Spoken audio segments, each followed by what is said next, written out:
Η Λάτσιο αγόρασε παίκτη χωρίς να το ξέρει ο προπονητής. Η χειμερινή μεταγραφή του Πέταρ Ράτκοφ στη Λάτσιο προκάλεσε έντονη συζήτηση, όχι τόσο για την αξία του παίκτη, όσο για το παρασκήνιο γύρω από αυτήν.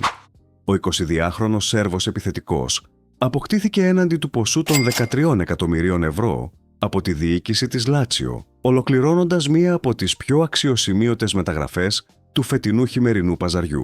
Ωστόσο, οι δηλώσεις του προπονητή Μαουρίτσιο Σάρι δημιούργησαν αίσθηση, καθώς παραδέχτηκε δημόσια ότι δεν είχε ουσιαστική γνώση για τον παίκτη τη στιγμή της μεταγραφής. Από την πλευρά του, ο πρόεδρος Κλαούντιο Λοτίτο απάντησε τονίζοντας ότι η επιλογή του Ράτκοφ έγινε από τη διοίκηση και το σκάουτινγκ, ξεκαθαρίζοντας πως ο παίκτης είναι πλέον μέλος της ομάδας και θα αξιολογηθεί στο γήπεδο.